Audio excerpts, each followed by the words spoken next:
Hoje vamos falar aqui no Academia sobre o planejamento do governo e a falta dele também na hora de executar diversas políticas públicas. O estudo é do mestre em Direito Público, Juliano Ribeiro.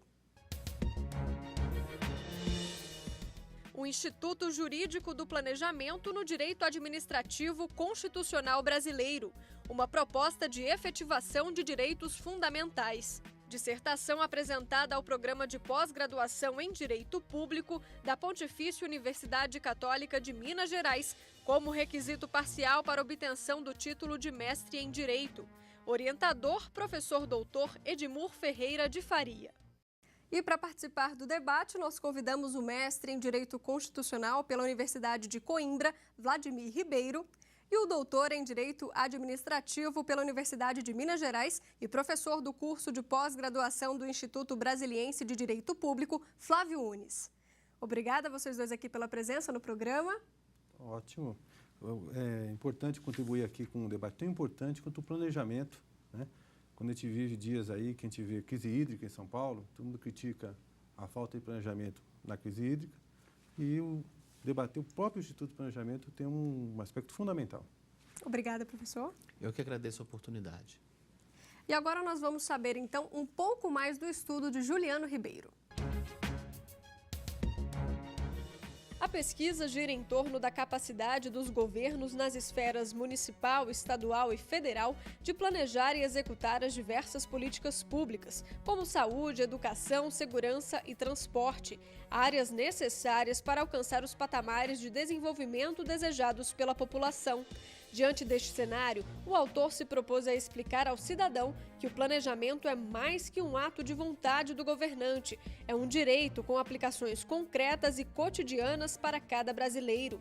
A partir da compreensão de que cerca de 16% do texto constitucional trata da questão do planejamento, o autor tece explicações sobre a aplicação do direito ao planejamento nas diversas políticas públicas, bem como nas relações privadas. Professor Juliano, muito obrigada aqui pela sua presença na academia. Eu que agradeço. Que tema muito interessante e até pouco debatido, eu diria, né? No meio acadêmico. Certamente. Nós ficamos muitos anos sem debater o planejamento como instituto jurídico e a experiência estrangeira tem muito a nos ensinar e para retomar essa discussão e contribuir para a efetivação dos direitos fundamentais no país. Da onde que surgiu a ideia de fazer uma dissertação sobre o direito ao planejamento? Partiu justamente das notícias da televisão, do meu dia a dia como cidadão brasileiro, né? Todos os dias a gente vê na televisão a falta de planejamento, a incapacidade de efetivação do planejamento na execução. Então, eu não conseguia entender muito bem como o cidadão, com tantos instrumentos na Constituição, na legislação, não poderia usufruir desse direito previsto na lei de modo a garantir a efetivação da saúde, educação, transporte, infraestrutura, tudo que a Constituição garante e que não está sendo efetivado hoje. E, no final das contas, a gente tem um aliado muito importante que pode ser o judiciário na efetivação desses direitos pela tamanha extensão da previsão do direito ao planejamento no ordenamento jurídico brasileiro. E qual a metodologia usada nessa pesquisa? Então, basicamente, a partir da compreensão da necessidade de entender o planejamento como um direito, né, um direito ao planejamento, eu procurei estudar a doutrina estrangeira, basicamente da Alemanha e da Espanha, que tem bastante texto a respeito, onde eu consegui perceber que existe, sim, uma experiência muito grande, desde a década de 50, principalmente na Alemanha, em torno da construção do planejamento. Na Alemanha, por exemplo, eles demoraram. Um dos autores que eu vou citar na próxima parte do programa, ele menciona que foram praticamente 15 anos de construção jurisprudencial entre a década de 50 e 70 para compreender a necessidade e a aplicação do planejamento como instituto jurídico. E aí, a partir daí, isso começou com a discussão dentro do planejamento municipal e extrapolou para o planejamento setorial de infraestrutura, ferrovia, saneamento, todos os ramos da parte especial do direito administrativo que eles mencionam. Isso, a partir daí dessa leitura, então, da doutrina estrangeira, eu voltei para compreender o que estava de errado no direito administrativo brasileiro Então, tecer críticas a partir daí, e com apoio nessa jurisprudência, que já desenvolve um pouco o raciocínio do planejamento e a na aplicação dos direitos fundamentais, para concluir no final sobre a exigibilidade jurídica do planejamento. Você separou para a gente também, destacou aí 3 obras que foram fundamentais para embasar esse estudo. Vamos conferir quais são. Direito Administrativo Básico, de Harmu Maurer, editora Marcial Pons. Los últimos 50 anos de Direito Administrativo Alemão, de Rainer Woll, editora Marcial Pons. La Revisión Judicial de las Políticas Sociales, de Vítor Abramovich e Laura Pautassi, editora Del Puerto. Agora, chama a atenção que todas essas obras destacadas são estrangeiras, né? Teve uma dificuldade também de encontrar a bibliografia nacional? Sim. Existe essa dificuldade no Brasil de compreender o planejamento como instituto jurídico. E só na experiência internacional que eu tive uma ampla gama de informações para dizer, sem nenhuma sombra de dúvida, que o planejamento é um instituto jurídico e deve ser compreendido como um direito e deve ser respeitado como tal pelos tribunais.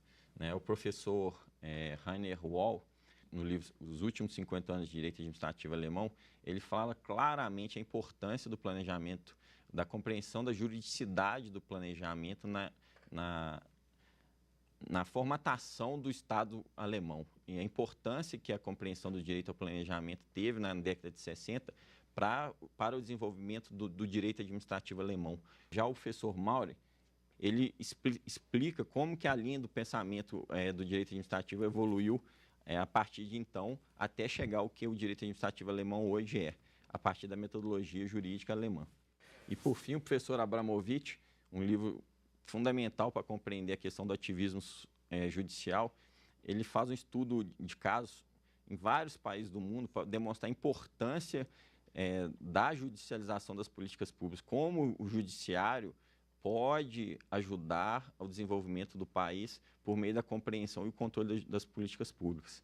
Mas ele não é de qualquer forma. Ele fala que existem vários requisitos para um bom controle judicial das políticas públicas, que vai desde a formação do magistrado, que tem que ter uma formação, a maior necessidade de fundamentação das decisões judiciais, que não pode ser decisões de qualquer jeito, tem que ser decisões pensadas, compreendidas de acordo com a realidade, e a questão dos próprios grupos de interesse de acionarem o judiciário e permitirem a implementação dessas políticas públicas a partir do planejamento. Agora, pelo pouco que eu li do estudo, o Brasil ainda está longe, desse patamar ideal de planejamento? Tá, só a título de ilustração, a Alemanha desenvolveu isso na década de 50, 60. Compreendeu o planejamento como instituto jurídico desde aquele tempo. E isso transformou o direito administrativo alemão, que veio, como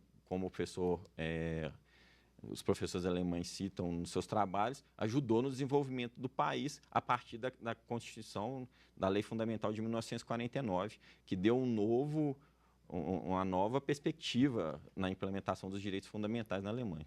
Professor, agora então a gente abre espaço para a sua explicação. Fica à vontade.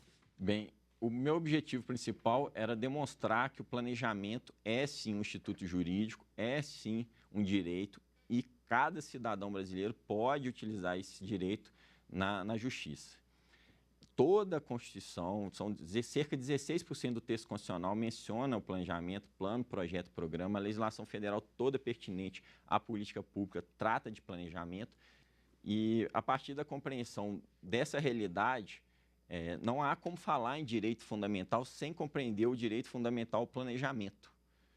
O direito fundamental ao planejamento é a base para qualquer política pública. Quando você fala em direito à saúde, você tem que pensar o planejamento da saúde. Por isso você está falando do direito ao planejamento da saúde. Você está falando da infraestrutura, você está falando do direito ao planejamento da infraestrutura. São coisas interligadas.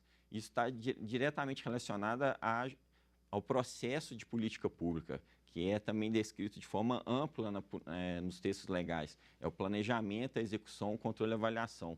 São vários textos legais que mencionam os atos administrativos necessários para a realização da política pública e, por isso, a necessidade de compreender também que o planejamento é o primeiro passo na execução da política pública. Então, é fundamental reconhecer o planejamento como um direito. É fundamental que o cidadão possa utilizar esse planejamento no seu dia a dia, seja na política de saúde, na política de educação, na política de infraestrutura. E esse planejamento, ele já é utilizado pela doutrina administrativista brasileira quando você fala, por exemplo, do nível operacional. Os contratos, os editais de licitação não são nada mais do que planos. Planos que devem ser respeitados, e a doutrina administrativista já tem muito texto sobre isso. Só que quando chega no nível estratégico, há muita confusão, há muita polêmica e esse campo que precisa ser desenvolvido. Professor, obrigada. Agora a gente faz, então, um rápido intervalo e no próximo bloco nós vamos debater a dissertação de hoje aqui no Academia.